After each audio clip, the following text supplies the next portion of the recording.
Hello students, how are you. मैं अतुल सिन्हा। आज मैं एक बहुत important conceptual topic equivalent weight के बारे में बात करूंगा।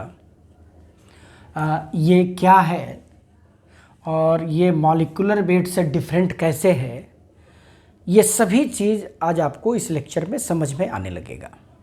आप ध्यान से इस लेक्चर को देखना, क्योंकि इक्विवेलेंट वेट एक ऐसा टर्म है, एक ऐसा प्रॉपर्टी है जिसका अप्लीकेशंस काफ़ी है, खास करके जब आप केमिकल कैलकुलेशंस में जाते हैं तो चाहे वो नॉर्मलिटी मेज़र करना हो कंसंट्रेशन में, या फिर वॉल्यूमेट्रिक एनालिसिस या टाइट्रेशन आपको लैब में जाके करना हो, वहाँ इक्विवेलेंट वेट जरूरत पड़ेगा, या फिर लॉ ऑफ केमिकल इक्विवेलेंस का यूज करना हो किसी स्टाइकोमेट्री में क्वेश्चंस को सोल्व करने में, सब जगह ये टर्म आता है।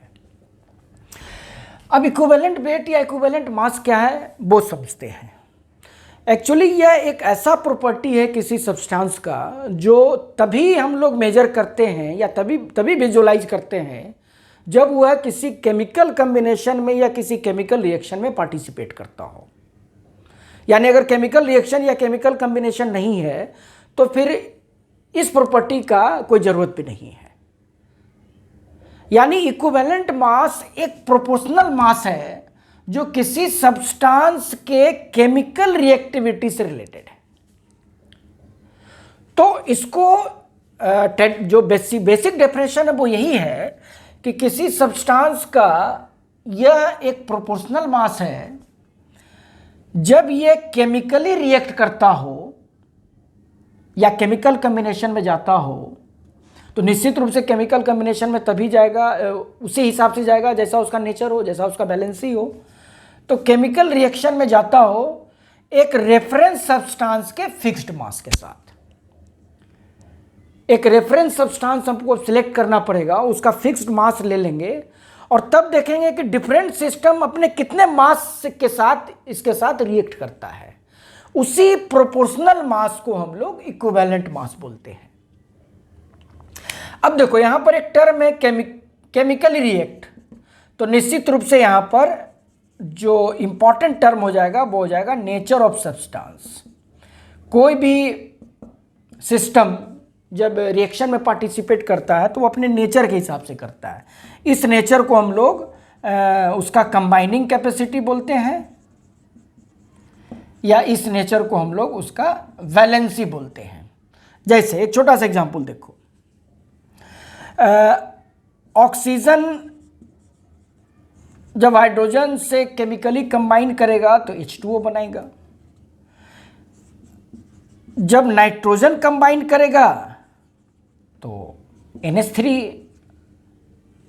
फॉर्म करेगा, और जब कार्बन कंबाइन करेगा तो CH4 बनाएगा। तो ये अब ऑक्सीजन के, नाइट्रोजन के और कार्बन के नेचर पे डिपेंड कर रहा है कि इसको कितना हाइड्रोजन का अमाउंट चाहिए केमिकल कम्बिनेशन में। एक और एग्जांपल देखते हैं, सोडियम जब ऑक्सीजन से रिएक्ट करेगा तो Na2O देगा, मैग्नीशियम जब रिएक्ट करेगा तो MgO बनाएगा, और एल्युमिनियम जब रिएक्ट करेगा तो Al2O3 देगा। यानी ये कुछ एग्जाम्पल से ये क्लियर हो गया कि एक सर्टेन एलिमेंट या एक सर्टेन केमिकल सब्सटेंस जब केमिकली रिएक्ट करता है तो अपने नेचर के हिसाब से, अपने कंबाइनिंग कैपेसिटी के हिसाब से एक सर्टेन सिस्टम से एक सर्टेन अमाउंट के साथ वो कम्बिनेशन में जाता है, जैसा कि ये सब केस नजर आ रहा है। अब यहाँ हाइड्रोजन है, यहाँ ऑक्सीजन है, तो these are actually called reference.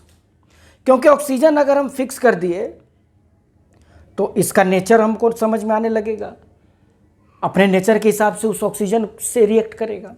यानी रेफरेंस सेलेक्ट करना एक इंपॉर्टेंट प्रोसेस है इक्विवेलेंट वेट को डिफाइन करने के लिए।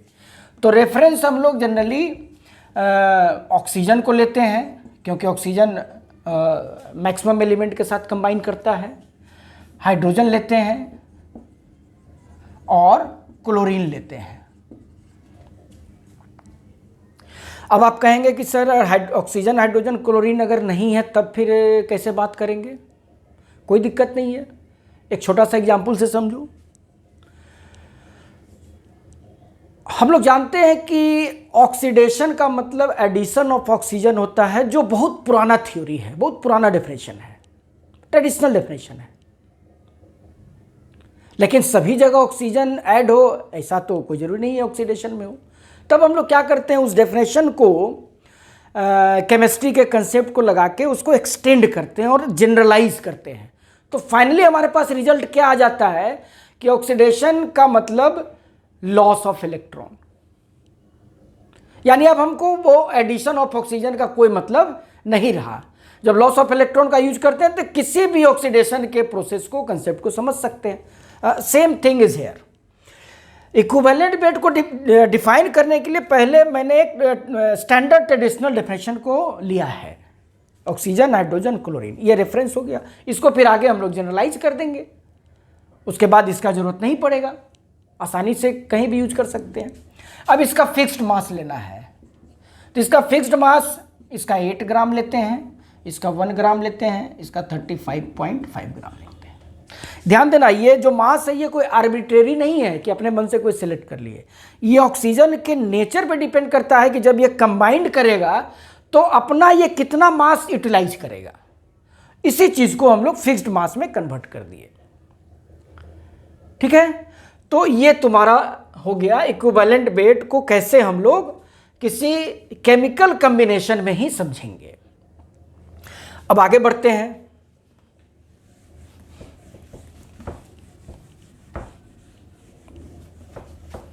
जैसे देखो एक एग्जांपल, H2SO4 अगर किसी तरह के कोई केमिकल कॉम्बिनेशन में नहीं है तो इसका जो मास है, अपना ओन मास,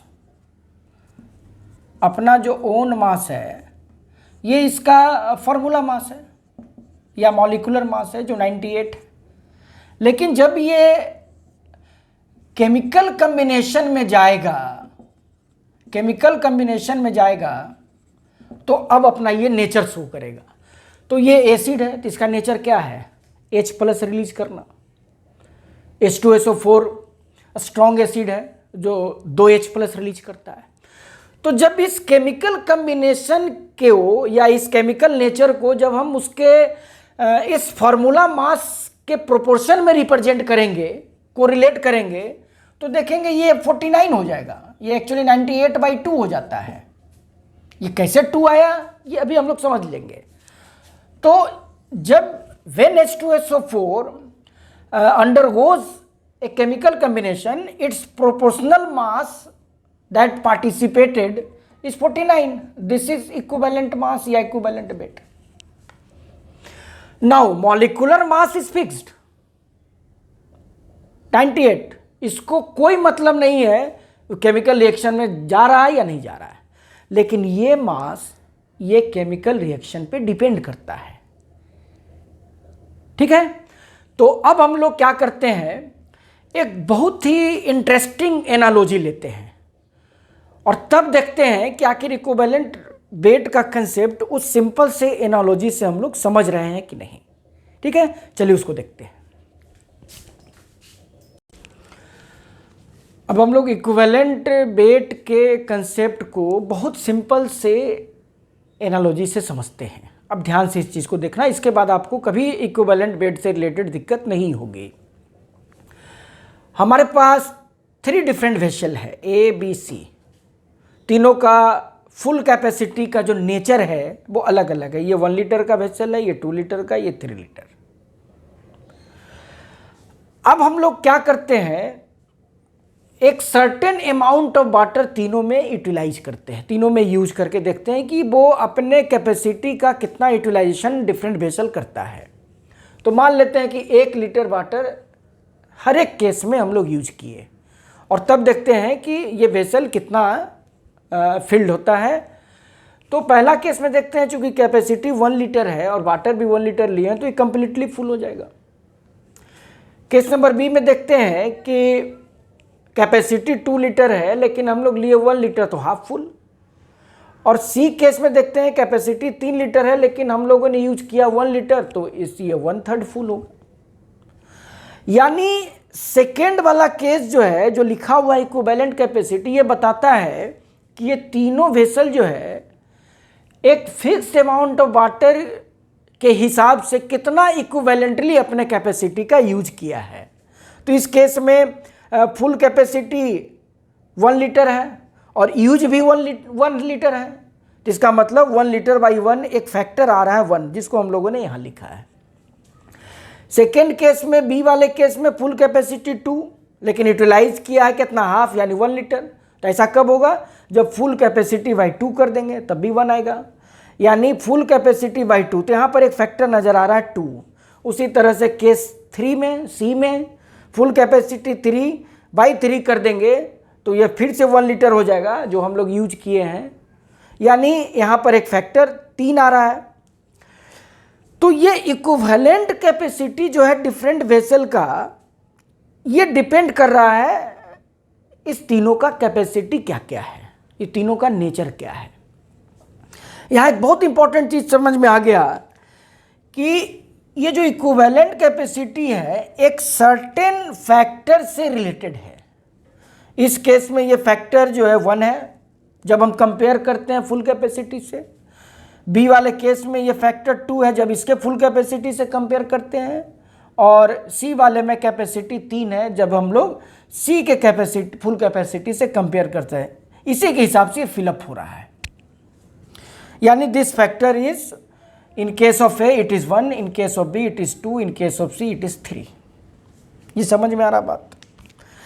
एक चीज़ देखो, एक बहुत इंपॉर्टेंट कंक्लूजन यहाँ पे आ रहा है कि ये फैक्टर काफ़ी इंपॉर्टेंट है।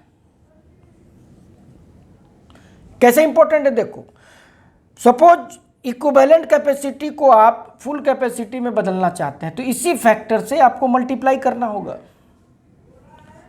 इसी फैक्टर से मल्टीप्लाई करना होगा, इसी फैक्टर से मल्टीप्लाई करना होगा। समझ में आ रहा है बात। यानी आपको एक सिंपल से एक लॉजिकल एग्जांपल से आपको समझ में आ गया कि फुल कैपेसिटी क्या होता है, इक्विवेलेंट कैपेसिटी क्या है जब हम लोग fixed amount of certain system से कंपेयर करते हैं तो, और किस फैक्टर से ये अपने कैपेसिटी का यूटिलाइज करता है। यहाँ से एक हमारे पास बहुत इंपॉर्टेंट रिजल्ट आ गया। वो रिजल्ट क्या आया, ध्यान देना कि जो इक्विवेलेंट कैपेसिटी है, इक्विवेलेंट कैपेसिटी है, ये एक्चुअल में full capacity by this factor है, full capacity by this factor. ये आप अभी ध्यान में रखेंगे। और लेकिन यहाँ जो most important thing here is full capacity, full capacity, ये factor, the most important thing is factor. ये फैक्टर किस चीज़ पे डिपेंड कर रहा है, यस, नेचर ऑफ वेसल पे। क्लियर।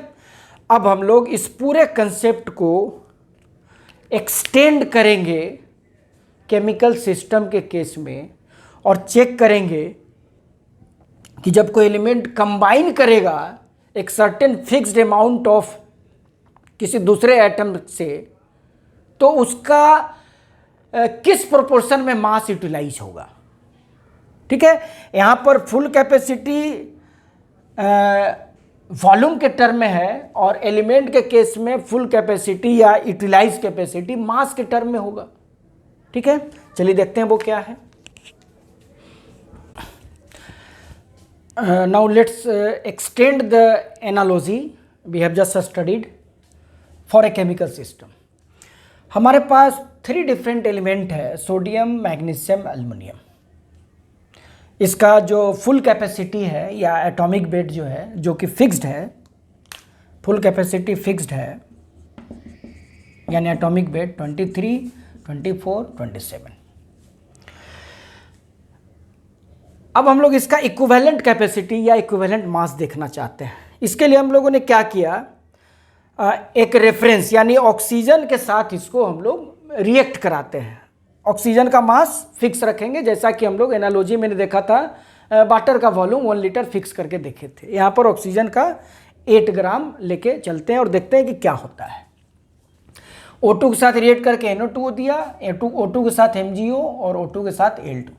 चलिए चेक करते हैं कि इस कॉम्बिनेशन में अगर ऑक्सीजन 8 ग्राम है तो सोडियम का कितना मास यूटिलाइज हुआ। तो देखो यहाँ से आसानी से देख सकते हो, ऑक्सीजन 16 ग्राम है तो सोडियम यूज हो रहा है 2 × 23 ग्राम, इसलिए अगर 8 ग्राम लेंगे तो 23, तो ये 23 आ गया इक्विवेलेंट कैपेसिटी जब 8 ग्राम फिक्स कर दें तो। उसी तरह से अगर मैग्नीशियम का कैलकुलेट करेंगे तो इसका इक्विवेलेंट कैपेसिटी 12 आ जाएगा, और अगर एल्युमिनियम का करेंगे तो 9 आ जाएगा। चलो एल्युमिनियम का चेक कर लेते हैं। देखो 3 × 16 gram oxygen reacts with 2 × 27 gram aluminium, इसलिए 8 ग्राम रिएक्ट करेगा, कैलकुलेशन करेंगे तो ये 9 ग्राम आ जाएगा, तो 9 हो गया। अब इस इक्विवेलेंट वेट को इस एटॉमिक वेट से कंपेयर करते हैं तो देखते हैं कि यहाँ पर इक्विवेलेंट वेट 23 है, ये भी 23, यानी 23/1 हम लोग कह सकते हैं।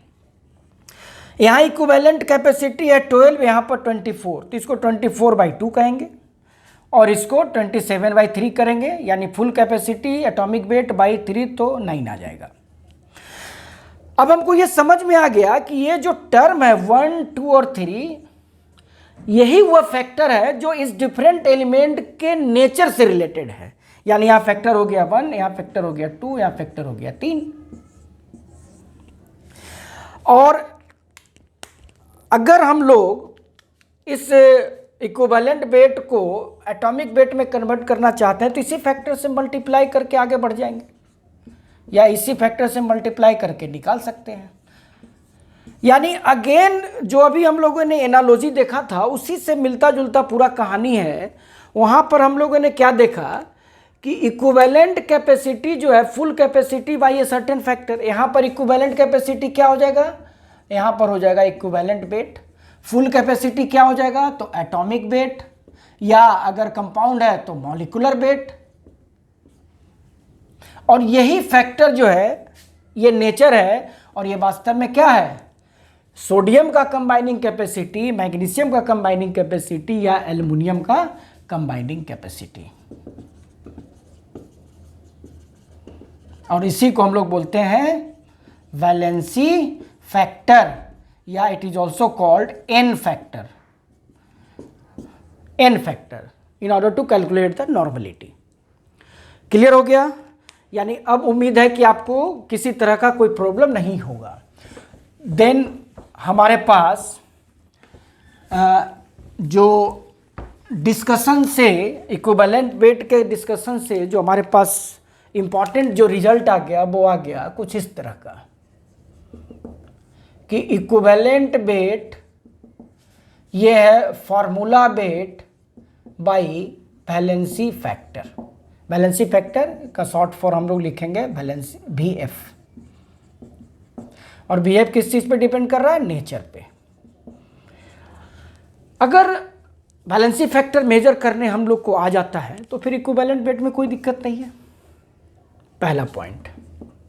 इसी में एक चीज और ध्यान रखना, इक्विवेलेंट वेट तभी मेजर करेंगे जब रिएक्शन हो या फिर केमिकल कॉम्बिनेशन हो, यानी ये केमिकल रिएक्शन पे डिपेंड करता है। तो ये वेरिएबल भी हो सकता है, ये फिक्स्ड भी हो सकता है। जब किसी एलिमेंट का बैलेंसी या कंबाइनिंग कैपेसिटी वेरिएबल है तो इक्विवेलेंट वेट भी वेरिएबल हो जाएगा। अगर ये फिक्स है तो फिर ये फिक्स रहेगा। लेकिन फार्मूला वेट या formula mass always a fixed property, इसको किसी तरह के केमिकल कॉम्बिनेशन से कोई मतलब नहीं है। दूसरा है कि equivalent weight depends upon nature of reaction. तो इक्विवेलेंट वेट जो है ये रिएक्शन के नेचर पे डिपेंड करता है, तो ये फिक्स्ड भी हो सकता है, ये वेरिएबल भी हो सकता है। It all depends upon nature of element या सिस्टम। फिक्स्ड कब होगा, जब वैलेंसी फिक्स हो, जैसे सोडियम है, जैसे फर्स्ट ए का एलिमेंट है, फिर सेकेंड ए का एलिमेंट हो, या फिर पी ब्लॉक में जो सेकेंड पीरियड का एलिमेंट है। यह वेरिएबल कब होगा, जब वेरिएबल वैलेंसी हो। जैसे आयरन है, ये वैलेंसी 2 भी दिखाता है, वैलेंसी 3 भी दिखाता है। तो डी ब्लॉक का एलिमेंट जनरली वेरिएबल वैलेंसी दिखाएगा, या फिर पी ब्लॉक का हायर एलिमेंट। तो कहने का सेंस है कि इक्विवेलेंट वेट मॉलिक्यूलर वेट के जैसा कोई फिक्स्ड प्रॉपर्टी नहीं है, इसके लिए केमिकल रिएक्शन चाहिए। तो ये हमारे पास फाइनल रिजल्ट आ गया, इसी को आप लोग ध्यान में रखेंगे। अब हमारा काम है वैलेंसी फैक्टर अगर कैलकुलेट हो जाए, जो कि रिएक्शन केमिकल सिस्टम का नेचर है, तो इक्विवेलेंट वेट हम लोग निकाल सकते हैं। आप देखेंगे कि उसके लिए फिर लेक्चर अलग से हम लोग अब देखेंगे, जिसमें अगर एसिड है तो उसका वैलेंसी फैक्टर अलग होगा, क्योंकि एसिड का नेचर क्या है, H+ रिलीज करना, तो वहाँ valency factor is related to H+। अगर बेस है तो उसका नेचर क्या है, OH- रिलीज करना, तो वहाँ वैलेंसी फैक्टर OH- है। कोई आयन है तो आयन का क्या नेचर है, कितना इलेक्ट्रॉन लॉस करके या गेन करके वो आयन में फॉर्म हुआ है, तो वहाँ बैलेंसी फैक्टर वो हो जाएगा। ऑक्सीडाइजिंग एजेंट है, रिड्यूसिंग एजेंट है, तो वहाँ पर कितना इलेक्ट्रॉन एक्सचेंज किया पर यूनिट, या चेंज इन ऑक्सीडेशन नंबर क्या है, वो उसका बैलेंसी फैक्टर हो जाएगा। कहने का सेंस है कि एक बार जब ये कंसेप्ट समझ में आ गया तो कैसे मेजर करना है वो मेन अब इस बैलेंसी फैक्टर पे है। तो हम लोग फिर उस पर छोटा छोटा लेक्चर हम लोग इस पर भी देखेंगे। ठीक है, थैंक यू।